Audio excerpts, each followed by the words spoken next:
Hello students, welcome back to संस्कृती classes.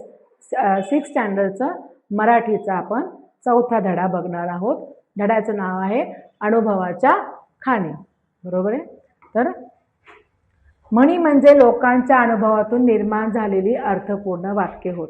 तर या धड्याचा आशय असा आहे, म्हणीवरनं त्यांनी त्या म्हणीचा अर्थ काय, म्हणी किती उपयोगी आहेत, हा त्या गोष्टी त्यांनी या धड्यामध्ये सांगितलेला आहे.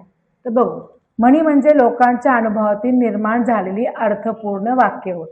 म्हणी म्हणजे काय, पूर्वीचे लोक आहेत किंवा आत्ताचे लोक आहेत, त्यांचा जो अनुभव येतो त्या अनुभवातून ते वाक्य निर्माण होतात. म्हणी म्हणजे आता आपल्याला भरपूर काही मोठं सांगायचं असते, पण त्या मोठ्या सांगण्यातून जे शब्द आपण वापरतो किंवा जे वाक्य वापरतो ते छोट्यामध्ये वापरून तो आशय म्हणजे तो महत्त्व आपण किंवा तो आशय त्याच्यातून तो सांगून आपण तो वाक्य पूर्ण करतो, त्याला आपण म्हणतो म्हणी. अनेक वर्षाच्या अनुभवातून आणि निरीक्षणातून म्हणी तयार झालेल्या असतात. म्हणूनच म्हणींना अनुभवाच्या खाणी असे म्हटलं. अनुभवाच्या खाणी म्हणजे काय, त्यातून त्यांना भरपूर अनुभव आलेला असतो लोकांना, म्हणून तिथून म्हणी तयार झालेल्या आहेत. म्हणी लहान असल्या तर त्याचा आशय म्हणजे महत्त्व, आशय म्हणजे महत्त्व खूप मोठा असतो.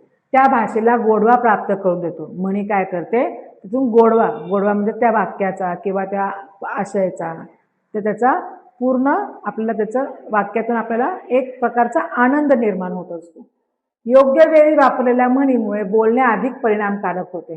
आता आपल्याला खूप काही बोलायचं असते पण तो वेळ नसतो, त्यातून आपण पटकन थोड्याशा वाक्यातून त्या लोकांना त्यातला आपला अर्थ समजतो, तो आपला त्याला काय म्हणतात, म्हणी. अशा म्हणी जीवनातील महत्त्वाचे धडे शिकवतात. अशा म्हणी आपल्याला काय होतात, महत्त्वाचे धडे शिकवतात. म्हणीमधून आपल्याला संस्कार, शहाणपण आणि व्यवहार ज्ञान कळते. म्हणीमधून काय समजतं आपल्याला, आपल्यावरचे संस्कार, आपल्या गोड असेल तर त्याचे संस्कार चांगले, जर आपण त्यातून काहीतरी वाईट बोलतो तर संस्कार आपल्यावरचे संस्कार कसे असतात, वाईट झाले असे आपल्या त्याच्यावरून त्या लोकांना, पुढच्या लोकांना, जे ऐकणारे लोक त्यांना ते समजतं. त्यामुळे आपल्या भाषेत आणि दैनंदिन जीवनात, दैनंदिन म्हणजे रोजच्या जीवनात, म्हणींना विशेष महत्त्व आहे. प्रस्तुत पाठातून विद्यार्थ्यांना म्हणीचे महत्त्व समजावून सांगितलेले आहे. बरोबर आहे. आता आपण पुढे बघू. आजी की नाही शाळेत एक मोठी गोष्ट घडली. एक मुलगा काय करतोय, आपल्या आजीला शाळेतली गोष्ट सांगतोय. आजी, आज की नाही शाळेत एक मोठी गोष्ट घडली. शाळेतून घरी आल्या आल्या खांद्यावरचं दप्तर काढत सौरभ उत्साहाने आजीला म्हणाला. एक मुलगा, त्याचं नाव आहे सौरभ, तो काय म्हटला आपल्या आजीला, आज शाळेमध्ये खूप महत्त्वाची गोष्ट घडलेली आहे. आजी, सौरभचा फुललेला चेहरा, फुललेला म्हणजे आनंदाने भरलेला चेहरा, आनंदाने भरलेला चेहरा पाहून, अरे वा, आज एक मुलगा खूप खुश झाला दिसतोय. आनंदाची बातमी असणार बहुतेक. आजीला अगोदरच कळाले, कारण त्याला समजले, आजीला समजले, त्याच्या चेहऱ्यावरनं समजतं की त्याच्या चेहऱ्यावर आनंद आहे, म्हणजे आजीला समजतं आज काहीतरी खूप छान झालेलं आहे आपल्या सौरभच्या बाबतीत. आनंदाची बातमी असणार बहुतेक. बक्षीस वगैरे मिळालं का रे? ती आजी सौरभला विचारते, तुला शाळेत काय बक्षीस वगैरे मिळालंय का? हो ना.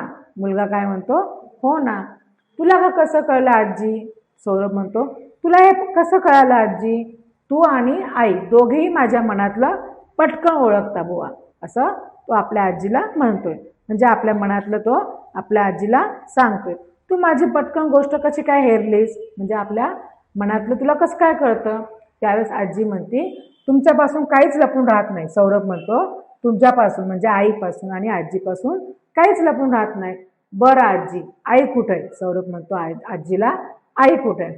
अरे, तुझी आई शेजारच्या राधा काकूकडे गेली आहे. आजी म्हणते, तुझी आई शेजारच्या राधा काकूकडे गेली आहे तासाभरात, पण आधी मला सांग कशाबद्दल? तो आजी त्याला विचारते, कशाबद्दल आई पाहिजे तुला? मग तेव्हा मुलगा म्हणतो, बक्षीस मिळालंय. काय बक्षीस मिळालंय? कोणी बक्षीस दिलंय? मुलगा सांगतो, बक्षीस मिळालंय. काय बक्षीस मिळालंय? कोणी बक्षीस दिलंय? असा आजी त्याला प्रश्न विचारते. आजी, थांब, एका वेळी केवढे प्रश्न तुझे? सौरभ म्हणतो आजीला, तू किती प्रश्न करते एकाच वेळेस? अगं, आज जे बक्षीस मिळालंय ना, ते काय माझ्या एकट्याचं मुळीच नाहीये. सौरभनं अगोदरच कबूल केलेले ते बक्षीस माझ्या एकट्याचं नाहीये. ते बक्षीस माझं आणि तुझं, आपल्या दोघांचं मिळून आहे. माझं आणि तुझं. तुझं म्हणजे कोण? आजी. तुझं म्हणजे कोण? आजी. आता आजी गोंधळली, ती स्वतःशीच पुटपुटली. पुटपुटली म्हणजे आपल्या स्वतःशीच बोलणे, स्वतःशी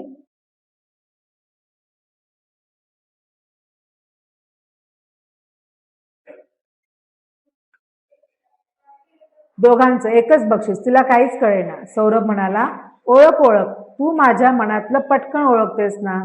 सौरभ आपल्या आजीला म्हणाला, तू माझ्या मनातलं पटकन ओळखतेस ना, तू आता ओळख. आता हे सुद्धा ओळख बघू. आजी म्हणाली, अरे आधी बक्षीस तर दाखव. तो आजी त्याला म्हणती, तू अगोदर मला बक्षीस तर दाखव, त्याच्यावरनं मी ओळखते. मी अंदाज बांधते. अंदाज बांधते म्हणजे मी ओळखणार.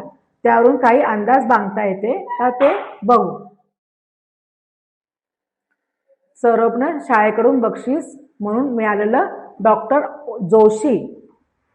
जोशी यांचं म्हणी आणि वाक्प्रचार ते पुस्तक दप्तरातून काढलं. दुमडायला नको म्हणून चित्रकलेच्या मोठ्या वहीच्या पानात जपून ठेवलं.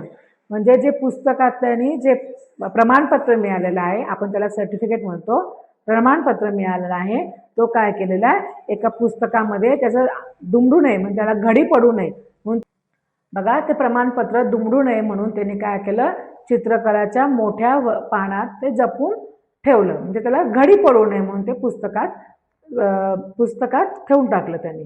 मग ते पुस्तकातून ते प्रमाणपत्र त्यांनी बाहेर काढलं आणि आजीला दाखवलं. आजीने ते हातात प्रमाणपत्र घेतलं. अनुभवाच्या खाणी समृद्ध करती वाणी, त्या पुस्तकाचं नाव आहे अनुभवाच्या खाणी समृद्ध करती वाणी.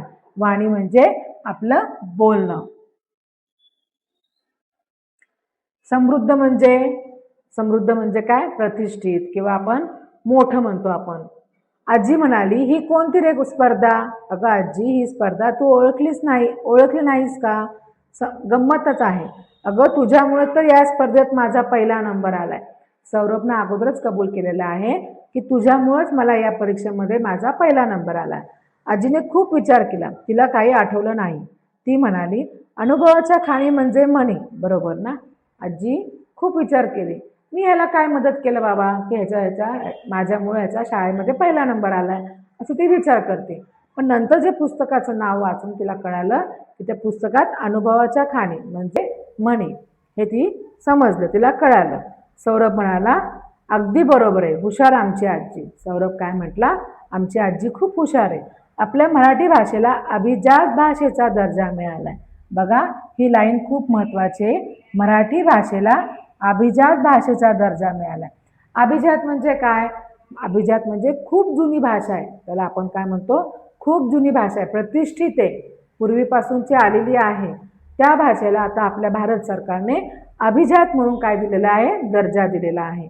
या निमित्ताने आमच्या शाळेने एक उपक्रम घेतलाय. उपक्रम म्हणजे एक कार्यक्रम केलेला आहे. लेखक आपल्या भेटीला या उपक्रमात आमच्या शाळेत अनेक लेखक येऊन गेले. शाळेने काय केलेलं आहे? एक कार्यक्रम घेतलेला आहे. त्या कार्यक्रमामध्ये खूप सारे लेखक येऊन गेलेले आहेत. त्यांनी आम्हाला मराठी भाषेची महती तर सांगितलीच. महती म्हणजे माहिती. त्यांनी आम्हाला मराठी भाषेची महती सांगितली. शिवाय कमी शब्दात मोठा आशय व्यक्त करणाऱ्या म्हणी वाक्यप्रचार, बघा मोठा आशय व्यक्त करणाऱ्या म्हणी वाक्यप्रचार यांचे महत्त्व पटवून दिलं. यांचं काय दिलंय? महत्त्व. आशय म्हणजे काय? माहिती किंवा त्याचा खूप सारा शब्दात दडलेला एक प्रकारचा गोष्ट, त्याला म्हणतो आपण माहिती. कमी शब्दात मोठा आशय व्यक्त करणाऱ्या म्हणी वाक्यप्रचार यांचे महत्त्व त्यांनी पटवून दिलेलं आहे. त्यामुळे शाळेने या आठवड्यात म्हणीवर आधारित एक स्पर्धा घेतली होती. त्यामुळे शाळेनं काय केली? या आठवड्यामध्ये म्हणीवर आधारित एक स्पर्धा घेतली. त्या स्पर्धेची अट एकच होती, आपल्या शरीराच्या अवयवांचा उल्लेख असणारी म्हण स्पर्धकांनी म्हणायची. त्या परीक्षेचा काय होता? एकच अट होती. अट म्हणजे काय? आपल्या ज्या शरीरामध्ये जे अवयव आहेत, जे पार्ट्स आहेत, त्याचा एक कुठला तरी भाग घेऊन तुम्ही त्याच्यावर म्हणी म्हणायची. आजी मध्येच म्हणाली, अरे पण ही स्पर्धा तुझी, मग मी काय केलं या स्पर्धेत? आजी म्हणाली, ही स्पर्धा तुझी आहे, तर त्यात मी तुझा काय सहभाग केला? सहभाग म्हणजे तुला मी काय प्रोत्साहन दिलं? स्पर्धा तर तू जिंकलीस ना, असं आजी त्याला म्हणाले. अगं आजी, ही स्पर्धा जरी मी जिंकलो असलो तरी ही स्पर्धा मी तुझ्यामुळेच जिंकलोय. अगं तू घरात येता जाता उठता बसता म्हणींचा जो वापर करून किती छान बोलतेस, त्याचंच उदाहरण त्याचंच अनुभव मला मिळालेला आहे. कधी कधी तर तुझ्या म्हणी मागचा दडलेला अर्थ शोधण्यासाठी मी इतर पुस्तकांचा, संगणकाचा आधार घेत असतो. जेव्हा आजी म्हणी बोलत असते त्यावेळेस त्याला त्या म्हणींचा अर्थ कळत नाही, त्यावेळेस तो पुस्तकं वाचतो किंवा संगणक म्हणजे कम्प्युटरचा आधार घेतो, आधार म्हणजे त्याची मदत घेतो. त्यावेळेस त्याला समजतं की ह्या म्हणीचा अर्थ काय आहे. आणि तुला माहिती आहे का, तू रोज वापरत असलेल्या नवनवीन म्हणी मी तुझ्याही नकळत माझ्या वहीमध्ये नित्यनेमाने म्हणजे रोजच्या रोज लिहून ठेवलं आहे. आजीला म्हणतो, सौरभ म्हणतो की तू जे रोज म्हणी सांगत होती त्याचा अर्थ मी शोधण्यासाठी कुठं वापरत होतो? संगणकाचा. आणि त्या जे म्हणी आहेत त्या मी माझ्या वहीमध्ये रोजच्या रोज लिहून ठेवलेल्या आहेत. आणि त्यामुळेच अनेक म्हणी माझ्या तोंडपाठ सुद्धा झालेल्या आहेत. त्यामुळेच माझ्या म्हणी काय झालेल्या आहेत? तोंडपाठ झालेल्या आहे.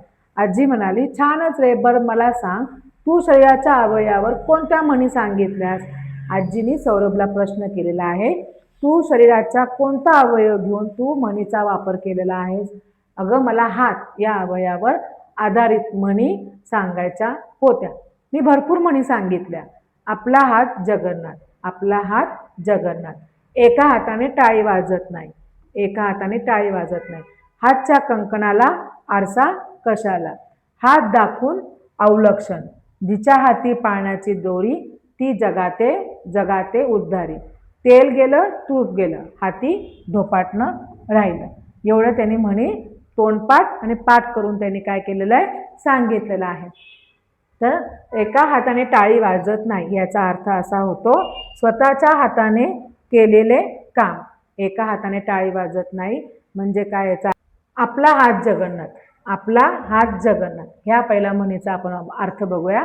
आपला हात जगन्नाथ म्हणजेच स्वतःच्या हाताने केलेले काम. याचा अर्थ काय होतो? आपला हात जगन्नाथ म्हणजे याचा अर्थ होतो, याचा अर्थ स्वतःच्या हाताने केलेले काम, याला म्हणतात आपला हात जगन्नाथ. एका हाताने टाळी वाजत नाही तर ह्याचा अर्थ असा होतो, म्हणजे कोणतंही काम एका हाताने टाळी वाजत नाही म्हणजे आपण जे करतो किंवा जो समोरचा करतो ते दोघांनी केलेलं तरच ते काम होत असतं. त्याला काय म्हणतात? एका हाताने टाळी वाजत नाही. हातच्या कंकणाला आरसा कशाला? हातच्या कंकणाला आरसा कशाला?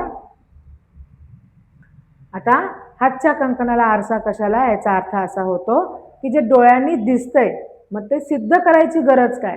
डोळ्यांनी दिसतंय ते सिद्ध करायची गरज काय? याचा अर्थ असा होतो. हात दाखवून अवलक्षण. हात दाखवून अवलक्षण म्हणजे स्वतःहून संकट ओढून घेणं. हात दाखवून म्हणजे स्वतःहून संकट ओढून घेणं. जिच्या हाती पाळण्याची दोरी ती जगाते उद्धारी म्हणजे आपली आई. आपली आई काय करते? पाळणा आपल्या मुलासाठी काय करते? पाळणा धरत असते, घेत असते. पाळण्यामध्ये ती सांभाळ करत असते. त्यावेळेस तिची पाळण्याची दोरी तिच्या हातात असते. म्हणजे काय याचा अर्थ? ती आपल्या मुलांना संस्कार घालत असते. काय करत असते? संस्कार टाकत असते किंवा घालत असते. सौरभ धडाधड म्हणीवर म्हणी सांगत राहिला. आजी चकित होऊन सौरभकडे पाहतच राहिली. मग म्हणाली, अरे थांब थांब, तुझी गाडी एकदम सुरू झाली ना सौरभ. मग ती मध्ये थांबवायचं नावच घेत नाही. म्हणजे तू जे बोलायला चालू केलंय ते तू थांबायचं नावच घेत नाही. सौरभ हसत म्हणाला, अगं शाळेत सुद्धा प्रश्नांचं उत्तर देताना जाधव सर मला असंच म्हणाले. शाळेत सुद्धा मला जाधव सर असंच म्हणाले, तू थांब, जे चालू केलं ते तोंडाचा पट्टा ते चालूच राहिलेला आहे असं ते शाळेत म्हणाला आहे. म्हणजे इथं पण काय एक प्रकारचं म्हणी तयार झाली, तोंडाचा पट्टा. आजीने सौरभकडे कौतुकाने पाहिलं आणि त्याला शाबासकी दिली. आजीनं पण काय केलंय, सौरभकडे कौतुकानं पाहिलं आणि त्याला काय दिली, शाबासकी दिली. तर आता हा धडा झालेला आहे आपला चौथा. तर तुम्हाला हा धडा कळाला असेल किंवा समजला असेल तर मला लाईक करा, शेअर करा आणि सबस्क्राईब करा. जर ह्याचे जर तुम्हाला प्रश्न उत्तर पाहिजे किंवा स्वाध्याय पाहिजे असेल तर मला कमेंट करा. मी तुमच्यासाठी दुसरा व्हिडिओ तयार करते. धन्यवाद.